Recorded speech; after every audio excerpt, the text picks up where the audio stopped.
दिन में 4 बार 40 मिनट के दौरान एक तरह का परिवर्तन होता है।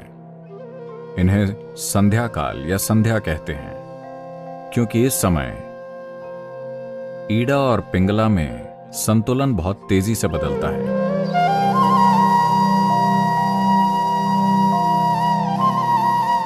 योगिक परंपरा में इसे इस तरह देखते हैं, शरीर और मन जैसी कोई चीज नहीं होती। भौतिक शरीर होता है, मानसिक शरीर होता है, ऊर्जा शरीर होता है। ऊर्जा शरीर में 72,000 नाड़ियां शामिल होती हैं। जब हम नाड़ी कहते हैं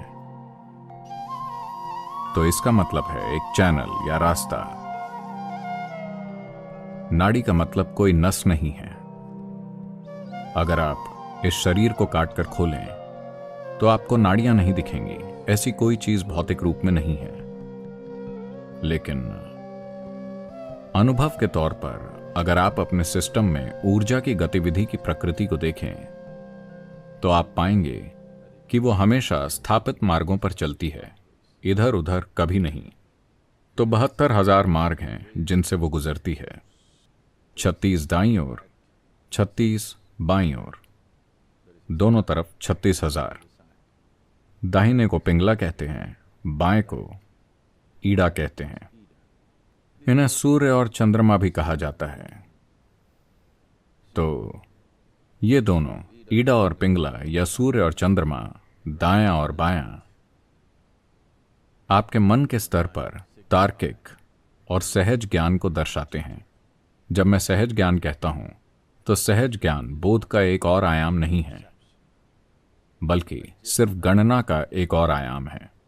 अगर आपके अंदर बराबर मात्रा में सूचना है, अगर आप तार्किक रूप से जाते हैं तो किसी जगह पहुंचने में 10 कदम लग सकते हैं।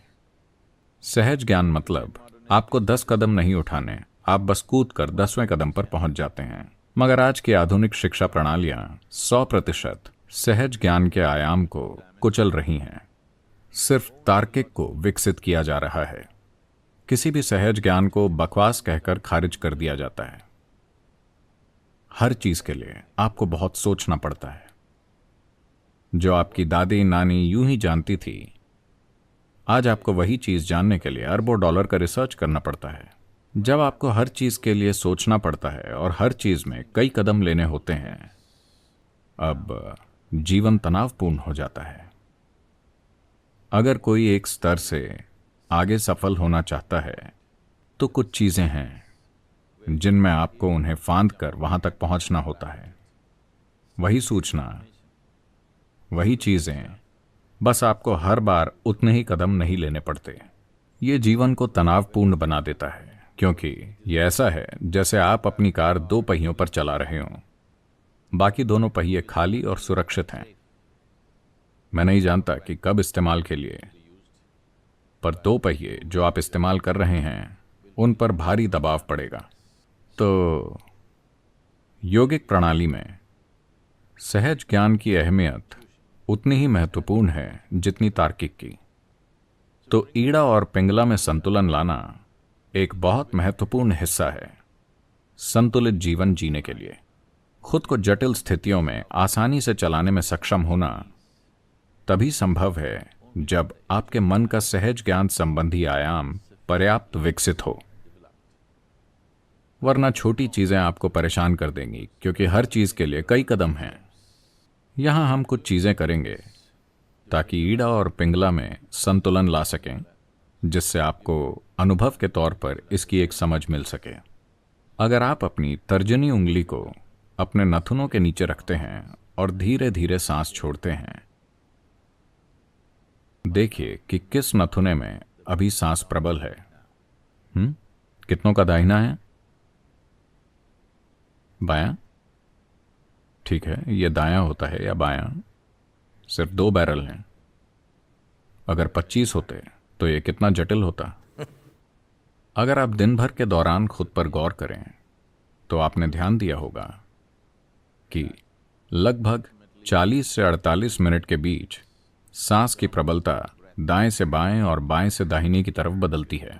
क्या आपने कभी इस पर ध्यान दिया है? ये इसलिए होता है क्योंकि सिस्टम के भीतर ऊर्जा या प्राण की प्रबलता, जो शरीर की जीवन शक्ति है, वो पिंगला से ईड़ा और ईड़ा से पिंगला में बदलती रहती है। हर 40 मिनट पर एक बार ऊर्जा के बदलने के बाद अगले 8 मिनट के अंदर सांस बदल जाती है। अगर आप सेहत और खुशहाली की संपूर्ण स्थिति में हैं तो वो कुछ पलों में, या हम कह सकते हैं तुरंत ही बदल जाएगी। ये परिवर्तन हर 40 मिनट में होता है, पर दिन के कुछ समय के दौरान, जिन्हें ट्वाइलाइट जोन कहा जाता है, जिसका मतलब है संध्या काल, सूर्योदय से 20 मिनट पहले, सूर्योदय के 20 मिनट बाद, ओ ठीक है सदगुरु, अगर कोई दूसरा समय है तो बताइए, दोपहर से 20 मिनट पहले, दोपहर के 20 मिनट बाद, सूर्यास्त से 20 मिनट पहले, सूर्यास्त के 20 मिनट बाद, आधी रात से 20 मिनट पहले और आधी रात के 20 मिनट बाद, 40 मिनट के दौरान दिन में 4 बार एक तरह का परिवर्तन होता है। इन्हें ट्वाइलाइट जोन या संध्या कहते हैं, क्योंकि इस समय ईड़ा और पिंगला में संतुलन बहुत तेजी से बदलता है। क्योंकि वो आपके अंदर तेजी से बदल रहा है, इस समय उसमें संतुलन लाना बहुत आसान है। एक हद तक दुनिया में लगभग हर कहीं किसी भी आध्यात्मिक प्रक्रिया या साधना का मतलब है सुबह शाम। संध्या आध्यात्मिक साधना का पर्याय बन गई है। वो समय कई साधनाओं का पर्याय हो गया है। तो ईड़ा और पिंगला में संतुलन लाना एक इंसान के संतुलित विकास के लिए महत्वपूर्ण है। आप वाकई अपने अंदर आराम तभी महसूस करते हैं जब आप किसी रूप में संतुलित होते हैं। जब किसी तरह का असंतुलन होता है तो परेशानी होती है ना? हाँ, जब आप किसी तरह का असंतुलन महसूस करते हैं तो परेशानी होती है। सिर्फ जब आप एक खास संतुलन पा लेते हैं तभी आप वाकई आराम महसूस करते हैं। तो आराम कभी इससे तय नहीं होता कि आप किस पर बैठे हैं या कहाँ हैं। आराम इससे तय होता है कि आप अपने अंदर कितने संतुलित हैं। ये मूलभूत आराम जो हर इंसान में होना चाहिए, दुर्भाग्य से कई सारे लोग उससे वंचित हैं। एक जगह पूरी सहजता से सिर्फ बैठना अभी अधिकांश लोगों के साथ नहीं हो पाता है ना? बस आराम से बैठना पूरी सहजता से, ये नहीं होता। तो जब ईज यानी आराम नहीं है तो ये डिसीज है। चाहे आपने मेडिकल जांच कराई हो या नहीं, ये एक बीमारी है। अगर परेशानी एक समय के बाद जारी रहती है तो वो खुद को शरीर में एक खराबी के रूप में व्यक्त करेगी, जो किसी तरह के रोग के रूप में दिखाई देती है।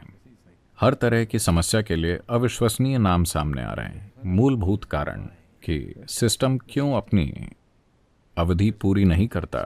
इसे अपनी अवधि पूरी करने के लिए डिजाइन किया है, पर यह अपनी अवधि पूरी नहीं कर रहा क्योंकि हम इसे असंतुलन के अलग अलग स्तरों पर रखते हैं। आप अपनी कार हर समय बस 2 पहियों पर चलाते हैं तो कुछ ना कुछ खराब होगा। तो इसी तरह पूरे सिस्टम को ठीक से नहीं रखा जा रहा है। सिस्टम में पर्याप्त संतुलन नहीं है। केवल जब आप संतुलन में होते हैं तभी आराम होता है, वरना कोई आराम नहीं होता। कोई व्यक्ति आराम नहीं जान पाएगा जब तक कि वो अपने अंदर थोड़ा बहुत संतुलन न जानता हो। केवल जब आप संतुलित होते हैं तभी आप स्थिर हो सकते हैं। और लोग बीमार हैं। इंसान सिर्फ इसलिए बीमार हैं क्योंकि वो नहीं जानते कि स्थिर कैसे रहें। स्थिरता तब तक नहीं आएगी जब तक पर्याप्त संतुलन ना हो। केवल जब आप पूरी तरह संतुलित होते हैं आप अपने भीतर स्थिर हो सकते हैं, वरना ऐसा नहीं होगा।